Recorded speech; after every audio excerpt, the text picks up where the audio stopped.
ونستغفره ونعوذ بالله من شرور أنفسنا ومن سيئات أعمالنا من يهده الله فلا مضل له ومن يضلل فلا هادي له أشهد أن لا إله إلا الله وحده لا شريك له وأشهد أن محمدا عبده ورسوله صلى الله عليه وسلم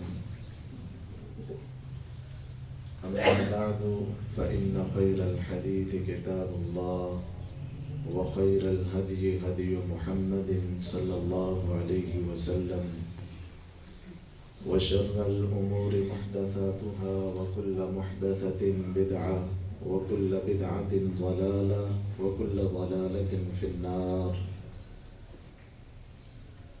اللهم صل على محمد وعلى آل محمد كما صليت على إبراهيم وعلى آل إبراهيم إنك حميد مجيد. اللهم بارك على محمد وعلى آل محمد كما باركت على إبراهيم وعلى آل إبراهيم إنك حميد مجيد. أعوذ بالله السميع العليم من الشيطان الرجيم. بسم الله الرحمن الرحيم. يا أيها الناس اتقوا ربكم الذي خلقكم من نفس واحدة وخلق منها زوجها وبث منهما رجالا كثيرا ونساء واتقوا الله الذي تساءلون به والأرحام إن الله كان عليكم رقيبا. يا أيها الذين آمنوا اتقوا الله حق تقاته ولا تموتن إلا وأنتم مسلمون. يا أيها الذين آمنوا اتقوا الله وقولوا قولا سديدا يصلح لكم أعمالكم ويغفر لكم ذنوبكم ومن يطع الله ورسوله فقد فاز فوزا عظيما. ہر قسم کی حمد و ثنا، تعریفات، تکبیرات، تسبیحات، تمجیدات اللہ مالک الملک ذوالجلال والاکرام کی ذات بابرکت کے لیے، جو پوری دنیا کا خالق و مالک، مشکل کشا، حاجت روا، داتا اور غوث اعظم ہے۔ درود و سلام آقا دو جہاں، پیغمبر مجتبی، مقتدی و پیشوا، امت مسلمہ کے رہنما، جن کا نام نامی اسم گرامی جناب محمد الرسول اللہ صلی اللہ علیہ وسلم ہے۔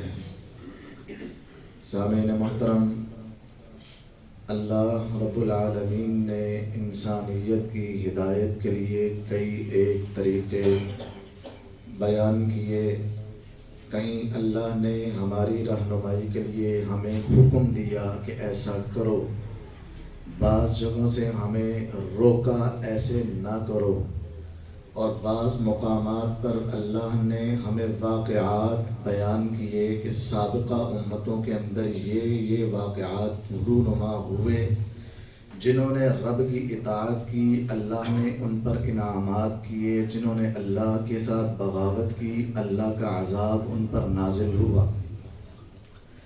آج کے خطبہ جمعۃ المبارک میں بھی میں آپ احباب کے سامنے قرآن مجید 30واں سپارہ سورۃ البروج، اس کی چند آیات اور اس ضمن میں ایک واقعہ جو صحیح مسلم کے اندر موجود ہے، انتہائی اختصار کے ساتھ آپ احباب کے سامنے رکھنا چاہتا ہوں، جس کے اندر میرے لیے آپ کے لیے اللہ نے رہنمائی کا بہت زیادہ سامان رکھا ہے۔ اعوذ باللہ من الشیطان الرجیم، بسم اللہ الرحمن الرحیم۔ والسماء ذات البروج، قسم ہے آسمانوں کی جو برج والے ہیں۔ برج بلند چیز کو برج کہا جاتا ہے، جس طرح کہ ہمارے معاشرے کے اندر ہم سنتے ہیں برج خلیفہ ہے، فلاں برج ہے، فلاں برج ہے۔ والسماء ذات البروج، قسم ہے آسمانوں کی جو برجوں والے ہیں۔ والیوم الموعود، اور قسم ہے اس دن کی جس دن کا وعدہ کیا گیا ہے، مطلب قیامت کی قسم ہے۔ وشاہد و مشہور، قسم ہے ہر اس شخص کی جو قیامت والے دن حاضر ہوگا اور جو اللہ کے پاس حاضر کیا جائے گا۔ قتل اصحاب الاخدود، اللہ نے یہ ساری قسمیں اٹھا کر کہا اصحاب الاخدود، گڑھے والے، خندق والے، قتل ہو گئے، برباد ہو گئے، تباہ ہو گئے، ان کے لیے اللہ کا عذاب ہے۔ النار ذات الوقود، ان گڑھوں میں، ان خندقوں میں ہے کیا تھا؟ آگ تھی جو بہت زیادہ بھڑکائی جانے والی تھی۔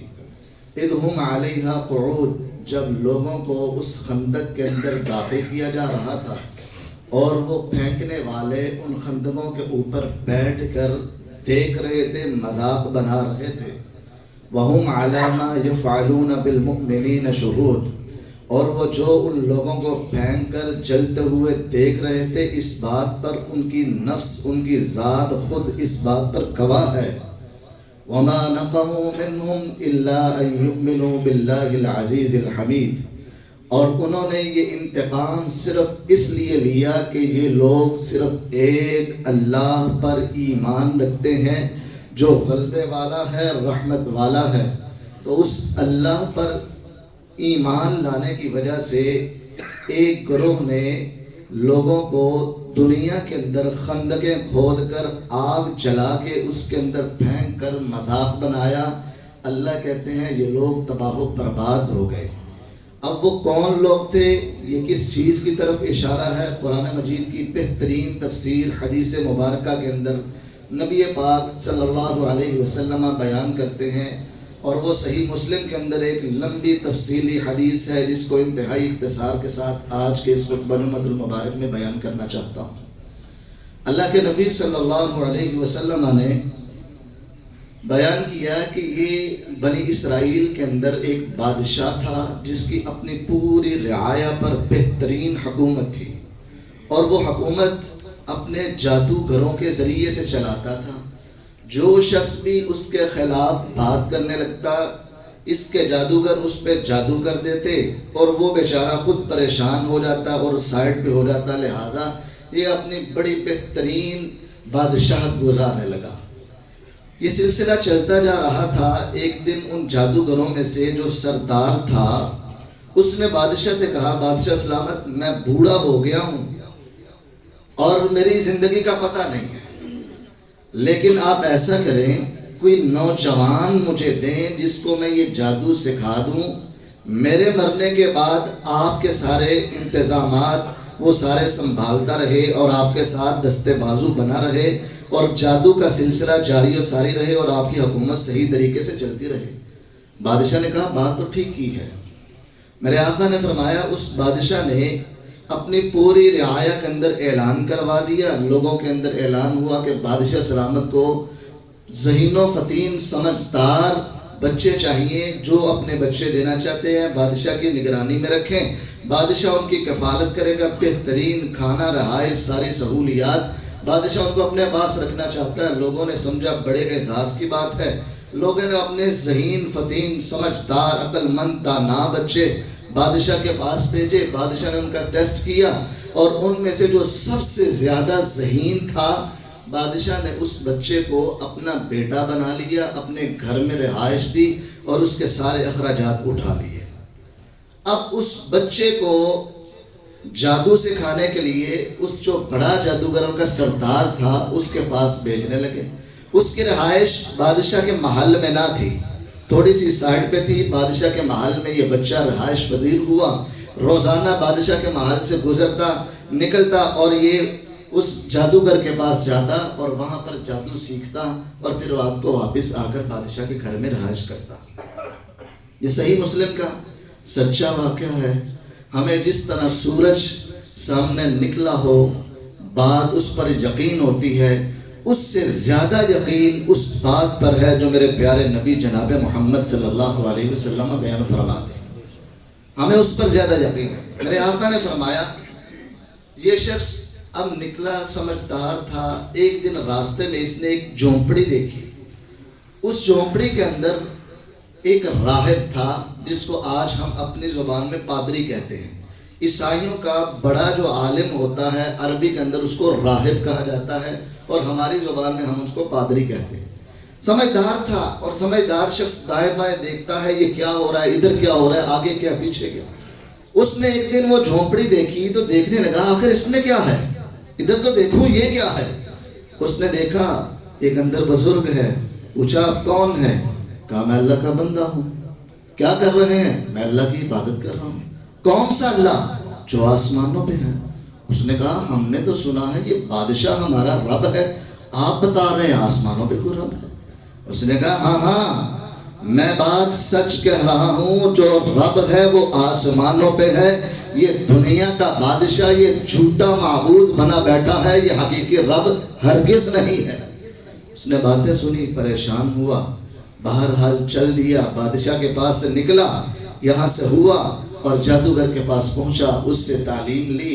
اب روزانہ اس کے دل میں تھوڑی سی بات کھٹکنے لگی اور یہ اس جھونپڑی والے عالم کے پاس جا کر بیٹھنے لگا، وہاں سے تعلیم لیتا، پھر آگے چلا جاتا، واپسی پر پھر سلام پیش کرتا اور پھر گھر کو چلا جاتا۔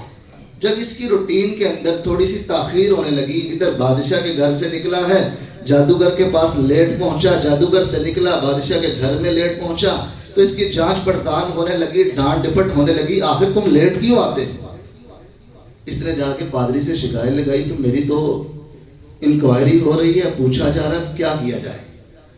پادری صاحب نے وہاں پر ان کو ایک بات کہی جس کو ہم دینی اعتبار سے توریہ کہتے ہیں۔ توریہ کیا ہوتا ہے؟ جب کفر اور اسلام کا مسئلہ ہو، بات اس انداز میں کی جائے سمجھنے والے کو کچھ اور لگے، حقیقت کچھ اور ہو، لیکن جھوٹ پر مبنی نہ ہو۔ کفر اور اسلام کا مسئلہ ہو اس وقت ایسی بات کی جا سکتی ہے۔ بادشاہ نے کہا جب آپ پادری نے کہا جب آپ بادشاہ کے پاس جائیں، وہ پوچھے لیٹ ہو گئے، تو اس کو کہنا ہے اس جادوگر کی طرف اشارہ کر کے کہ میں ادھر سے لیٹ آیا ہوں، تو ادھر سے لیٹ آنے میں راستے میں میری جھونپڑی بھی ہے، اس کی طرف اشارہ بھی ہو جائے گا۔ اور جب وہ جادوگر کے پاس جاؤ تو کہنا ادھر سے لیٹ آیا ہوں، مطلب وہ سمجھے گا کہ یہ بادشاہ کے پاس سے لیٹ آیا، راستے میں میری بھی جھونپڑی ہے۔ یہ توریہ کیا، یہ اصطلاح استعمال کی۔ کفر اور اسلام کا مسئلہ ہو تو ایسے حالات میں ایسے جملے کہے جا سکتے ہیں، شریعت اس بات کی اجازت دیتی ہے۔ یہ جملے کہے، بات سنبھلنے لگی، یہاں پر یہ تعلیم لینے لگے۔ اب بادشاہ تعلیم دے رہا ہے، وہ راہب تعلیم دے رہا ہے کہ اللہ ایک ہے، وہی وحدہ لا شریک ہے، اس کے علاوہ کوئی معبود برحق نہیں ہے۔ جادوگر جادو سکھا رہا ہے اور وہ یہ تعلیم دے رہا ہے موت و حیات ہمارے ہاتھ میں ہے، نفع نقصان ہمارے ہاتھ میں ہے، خوشی غمی ہمارے ہاتھ میں ہے، جس کو چاہے ہم جادو کر کے پریشان کر دیں، جس کو چاہے ہم خوشی دے دیں، جس پر چاہے جادو کر دیں ہم موت کے اندر اس کو دھکیل دیں، جس کو چاہے ہم بڑا زندہ اور آباد رکھیں۔ بادشاہ وہ جادوگر یہ تعلیم دے رہا ہے اور راہب یہ تعلیم دے رہا ہے کہ ایک اللہ ہے، وہی وحدہ لا شریک ہے۔ ایک دن ایسا ہوا کہ امتحان کا وقت آ گیا، یہ بچہ راہب کے پاس سے نکلا، راستے کے اندر دیکھتا ہے لوگوں کا بہت بڑا ہجوم ہے اور آگے بڑھا۔ اس نے دیکھا کہ ہجوم کس بات کا ہے، دیکھا کہ لوگ دونوں طرف سڑک کے کھڑے ہیں، درمیان میں ایک بہت بڑا اژدہا سانپ موجود ہے، کوئی بھی شخص ڈرتا ہوا اس کے پاس نہیں جا رہا۔ اس بچے نے آج جو راہب سے باتیں سنی تھی اس کو آزمانا چاہا کہ اگر وہ رب برحق ہے، آج اس کا نام لے کر آگے بڑھتا ہوں۔ اس نے چھوٹی سی کنکری پکڑی، آگے بڑھا، دل میں سوچا اے اللہ اگر تو برحق اور سچ ہے تو آج یہ معجزہ دکھا کہ میں اس کنکری سے اس سانپ کو مار دے۔ اس نے کنکری ماری اور وہ سانپ مر گیا۔ بڑی شہرت ملی، بڑا نام ملا، لوگ کہنے لگے یہ بہت بڑا جادوگر ہے، اس کے پاس بڑا علم آ گیا۔ اور یہ بچہ حقیقت جان چکا تھا، یہ میرا جادو نہیں، یہ رب ذوالجلال کا کمال ہے، اللہ کی قدرت ہے، اس کے دل میں ایمان اور مضبوط ہو۔ لوگوں کے ہاں یہ مشہور ہو گیا جادوگر ہے۔ بادشاہ کا ایک وزیر تھا اور وہ نابینا، صحیح مسلم کی پوری مکمل روایت۔ بادشاہ کا ایک وزیر نابینا تھا. لوگوں نے اسے کہا اب تو گھر کی بات ہے, بادشاہ کا اپنا بچہ ہے, اس کے پاس اتنا جادو ہے, وہ ایسی باتیں کر لیتا ہے جو ناممکن ہو وہ بھی کر دیتا ہے, تو آپ اس کے پاس علاج کروا لیں. وہ گیا, اس نے کہا میری آنکھیں بینائی واپس لوٹا دے. اس نے کہا ایک شرط ہے. بچے نے کہا ایک شرط ہے, اگر تم اس بادشاہ کے رب ہونے کا انکار کر دو, آسمانوں والے کو صحیح معنوں میں رب مان لو, میں اللہ سے دعا کروں گا رب ذوالجلال آپ کی بینائی کو لوٹا دے گا. اس نے کہا واقعہ تھا؟ اس نے کہا ہاں. اب اس کا ایمان اتنا مضبوط ہو چکا تھا. اس نے کہا میں اس بادشاہ کو رب نہیں مانتا, انکار کرتا ہوں اور ایک اللہ کا اقرار کرتا ہوں. اندھے کو 2 آنکھیں چاہیے ہوتی ہیں. اس نے کہا مجھے اگر وہ مل گئی تو اور کیا چاہیے. اس نے کہا میں اس ایک رب کو مانتا ہوں, اس کو چھوڑتا ہوں, آپ دعا کریں اللہ مجھے بینائی دے دے. حدیث میں آتا ہے اس بچے نے اس کی آنکھوں پہ ہاتھ رکھا, اللہ کے سامنے واسطہ ڈالا, اے مولا اگر تو پر حق ہے تو آج اپنے قدرت دکھا, اپنے اس بندے کو بینائی واپس لوٹا دے اور اپنا یہ معجزہ دکھا دے. صحیح مسلم کی روایت ہے رب ذوالجلال نے اس کی بینائی کو واپس لوٹا دیا. اب اس وزیر کا ایمان بھی مضبوط ہو گیا. اگلے دن وہ وزیر بادشاہ کے دربار میں آتا ہے. بادشاہ بڑا خوش ہوتا ہے, تو آنکھوں والا کیسے ہو گیا, تیری بینائی کیسے آ گئی. اس نے کہا یہ بینائی مجھے میرے اور تیرے رب نے عطا کی. بادشاہ غصے میں آیا,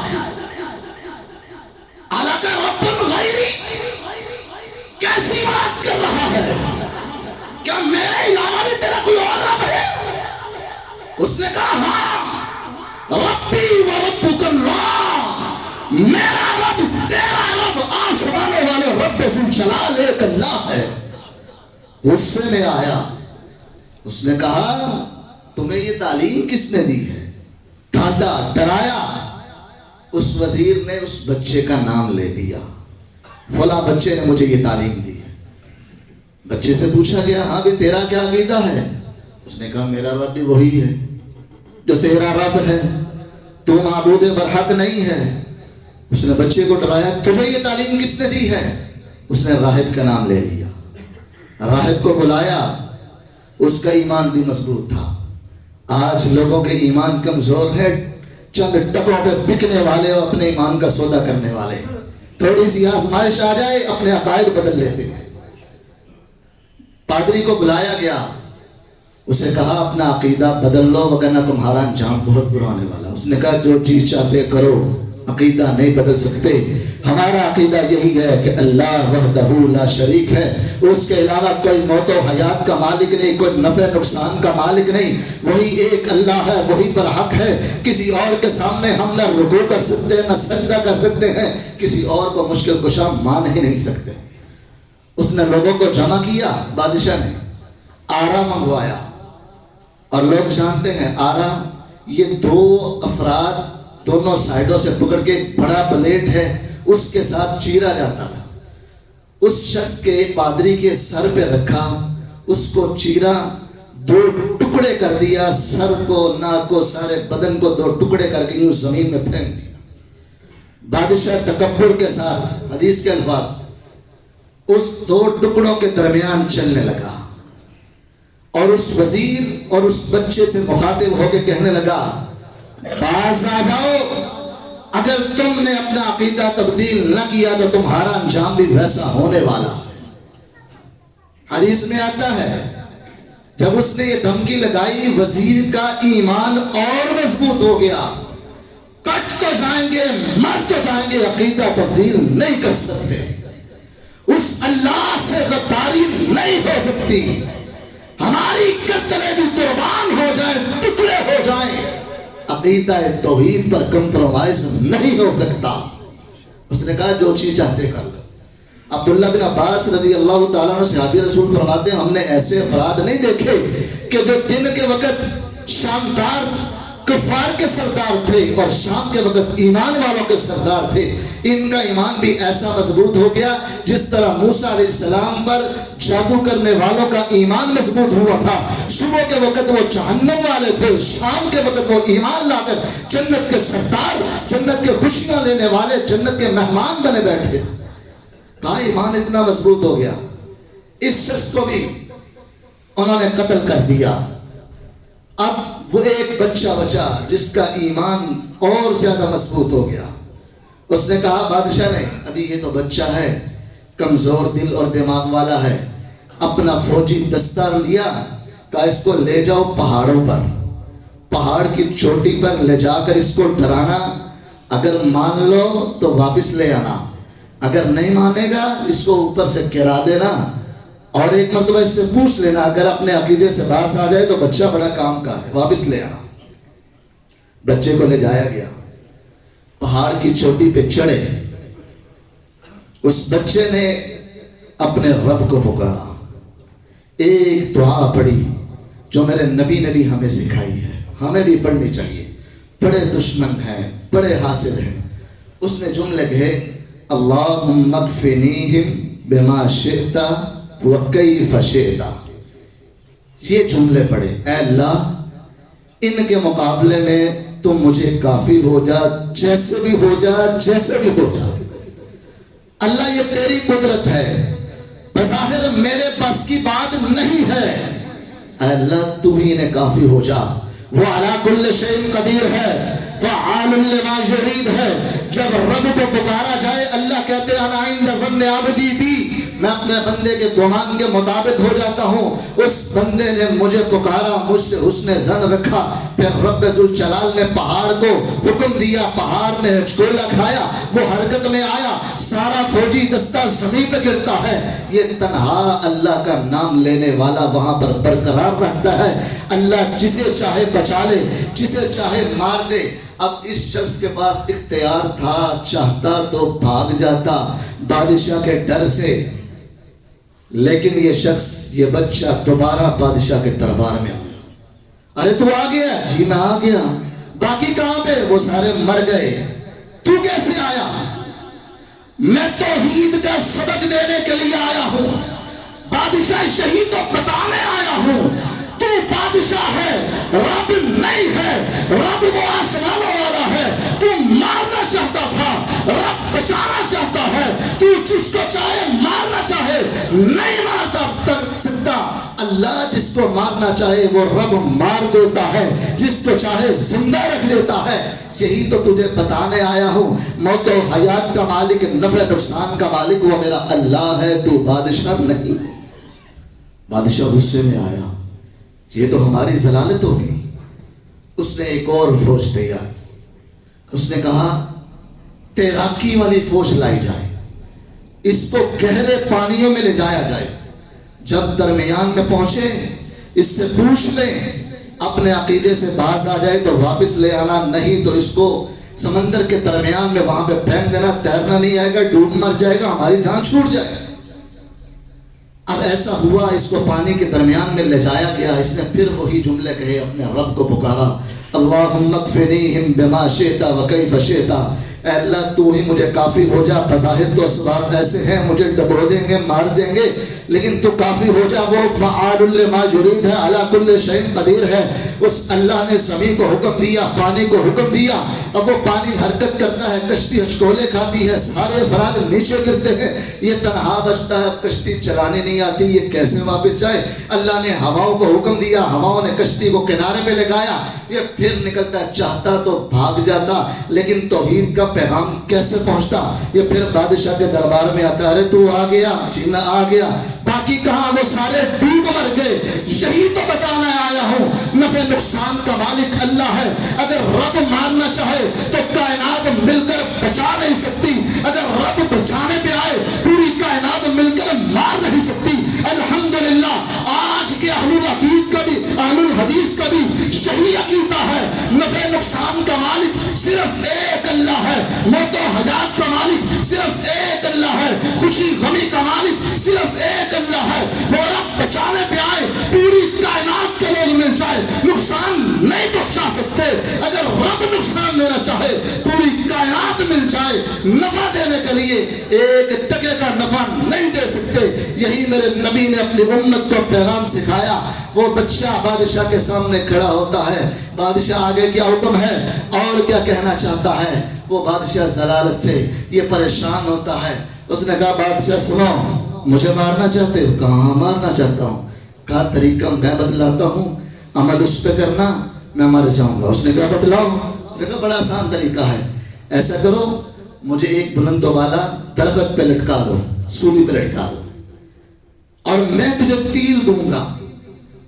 میرا تیر لے کر جو جملے کہوں گا وہ پڑھنا, مجھے مارنا, میں مر جاؤں گا. اس نے کہا ٹھیک ہے, یہ تو بڑا آسان کام ہے. کہا شرط یہ ہے لوگوں کو جمع کیا جائے, ایک بڑا مجمع لگایا جائے. اس نے کہا ٹھیک ہے. اس نے کہا جب میں اوپر مجھے لٹکا دیا جائے گا, آپ نے کہنا ہے بسم اللہ رب ھذا الغلام, اللہ کے نام کے ساتھ جو اس بچے کا رب ہے اس نام کے ساتھ اس کو مار رہا ہوں. یہ جملے کہنا, میں مر جاؤں گا. اس نے مجمع لگایا, لوگ جمع کیے, اکٹھے کیے, اس کو سولی پہ لٹکایا, تیر پکڑایا. بادشاہ نے یہ جملہ پڑھا بسم اللہ, اللہ کے نام کے ساتھ, رب ھذا الغلام, تیر مارا, اس کی کن پٹی پہ لگا, خون نیچے ٹپکا, روح پرواز کر گئی. مجمع سمجھ گیا بادشاہ نے اپنی ساری قوتیں طاقتیں استعمال کر لی, نہیں مار سکا. اس بچے کے رب کا نام لیا ہے تب یہ شہید ہوا ہے. پورے کا پورا مجمع اسی وقت ایمان لاتے ہوئے یہ کلمہ کرتے ہیں آمنا برب ھذا الغلام. ہم سارے لوگ اس بچے کے رب پر ایمان لے آئے, ہم مسلمان ہو گئے. سارا مجمع مسلمان ہوتا, اللہ پر ایمان لے آیا. بادشاہ حیران ہو گیا, تھا تو بچہ ہاتھ کر گیا ہے, میں ایک کو رو رہا تھا, سارا مجمع مسلمان ہو گیا. اس نے کلمہ پڑھا ہے, اب یہ ایک اللہ کو ماننے والے ہیں. اب اس نے پھر پریشانی کے عالم میں لوگوں کو روکنا تھا, اپنے بادشاہت جاتی تھی. اس نے ایک طریقہ سوچا جس کا اللہ نے آگے قرآن کے اندر تذکرہ کیا. اس نے سوچا, وزیروں مشیروں سے, حواریوں سے بات کی, طریقہ یہ استعمال کیا, تدبیر یہ سوچی کہ ہر گلی کے باہر ایک بہت بڑی خندق کھودی جائے, گڑھے کھودے جائیں, اس کے اندر آگ بھڑکائی جائے, خوب تیز آگ بھڑکائی جائے. ہر گھر کا دروازہ کھٹکھٹایا جائے اور اس سے پوچھا جائے ہاں اس بادشاہ کو مانتے ہو یا عرش والے کو مانتے ہو. اگر وہ کہیں اس کو مانتے ہیں, اس سارے گھرانے کو پکڑ کر آگ میں دھکیل دیا جائے اور بیٹھ کر تماشا دیکھا جائے اور ہوٹنگ کی جائے, ان کا مذاق بنایا جائے, پھر پوچھا جائے ہاں بتاؤ رب کون ہے. اور انہوں نے ایسا کیا. چلتے چلتے ایک ایسے گھر کا دروازہ بھی کھٹکھٹایا کہ جو باپ کیا, بیٹا کیا, اولاد کیا, والدین کیا, بچے کیا, بوڑھے کیا, سب نے قربانیاں دینے کے لیے عہد کر لیا ہم مر جائیں گے, کٹ جائیں گے, اللہ کی توحید پر کمپرومائز نہیں کریں گے. جانے جاتی ہیں چلی جائیں لیکن ایمان نہیں جائے گا, عقیدہ نہیں جائے گا. آج کا مسلمان ہے, گرین کارڈ لینا ہو, ویزا لینا ہو, ایمان کے سودے کرتا ہے, پتہ نہیں کیا کیا کچھ اپنے ویزے پہ لکھواتا ہے. کسی طرح مجھے گرین کارڈ مل جائے, یورپ کا رہائشی بن جاؤ, وہاں کا باشندہ بن جاؤ. یہ بیچارہ بھیک مانگتا ہے, ایمان کے سودے کرتا ہے, چند ٹکوں پہ اپنے ایمان کو بیچ جاتا ہے. وہ مسلمان تھے, وہ حقیقی معنوں میں رب کو ماننے والے تھے, وہ حقیقی معنوں میں اللہ پر ایمان لانے والے تھے. انہوں نے یہ عہد کیا ہم سارے قربانی دے دیں گے, اپنے ایمان کا سودا نہیں کریں گے. کہا ان گھر والوں کو ڈالا گیا. ایک وہاں پر کھڑے کے کنارے پر ایک خاتون کھڑی, چھوٹا سا بچہ دودھ پیتا ہوا اپنے سینے سے لگایا پکڑا ہوا, سوچ رہی ہے مولا خود تو گر جاؤں, اس بچے کو کیسے لے کے جاؤں, ماں کی ممتا اجازت نہیں دیتی. بچے کو آگ میں خود کیسے لے کر جاؤں, اگر یہاں پر چھوڑ کے جاتی ہوں تو ان کی پرورش میں یہ کفر میں بدل جائے گا, بچہ ہے کافر ہو جائے گا. ساتھ لے کے جاتی ہوں, ماں کی محبت کی اجازت نہیں دیتی. اللہ نے آسمانوں سے اس بچے کو قوت گویائی دی, اس کو حکم دیا. صحیح مسلم کی صحیح روایت ہے, حدیث کے اندر آتا ہے وہ بچہ ماں کی گود میں دودھ پیتا بچہ ہے, اپنے ماں سے کہتا ہے اصبری یا اماں انکی علی الحق, اے میری ماں صبر کر, یہ چند لمحے مشکلات پہ ہیں, آپ حق پہ ہیں. چھلانگ لگائیے گا۔ رب ذو جلال نے ہمیشہ کے لیے جنت کی مہمان نوازی رکھی ہے۔ دنیا کی مشکلات کو مت دیکھیے، دنیا کے فرعونوں سے ٹکرا جائیے گا، رب کی توحید پر کمپرومائز نہ کیجیے گا۔ صحیح مسلم کی روایت ہے، میرے نبی نے فرمایا اس دودھ پیتے ہوئے شیر خوار بچے نے جب یہ جملے ماں سے کہے، ماں چھلانگ لگاتی ہے، آگ میں کودتی ہے، رب ذو جلال نے اس کے بدلے میں اس کو جنت کی مہمان نوازی دی ہے۔ آج رب کا قرآن ہمیں بھی یہ بول بول کر کہتا ہے، ام حسبتم ان تدخلوا الجنہ ولم یأتکم مثل الذین خلوا من قبلکم مستهم البأساء والضراء وزلزلوا حتى يقول الرسول والذین آمنوا معه متى نصر اللہ۔ کیا لوگوں تم نے گمان کر رکھا ہے تم پر آزمائشیں مصیبتیں نہیں آئیں گی، پریشانیاں تکلیفیں نہیں آئیں گی، مشکلات نہیں آئیں گی؟ کیا تمہیں آزمانے کے بغیر رب ذو جلال جنت دے دے گا؟ تم کیسی باتیں کر رہے ہو؟ تمہارے اوپر بھی مشکلات آئیں گی، پریشانیاں آئیں گی، آفتیں آئیں گی، مصیبتیں ٹوٹیں گی۔ جو صبر کرے گا اس کے لیے اللہ نے اجر رکھا ہے۔ سابقہ امتوں میں بھی مشکلات آئی تھی، رسول اللہ پر مشکلات آئی تھی، صحابہ پر مشکلات آئی تھی، وزلزلوا ان کو ہلا دیا گیا تھا، یہاں تک کہ انبیاء اور ان کے صحابہ یہ بات کہنے لگے تھے،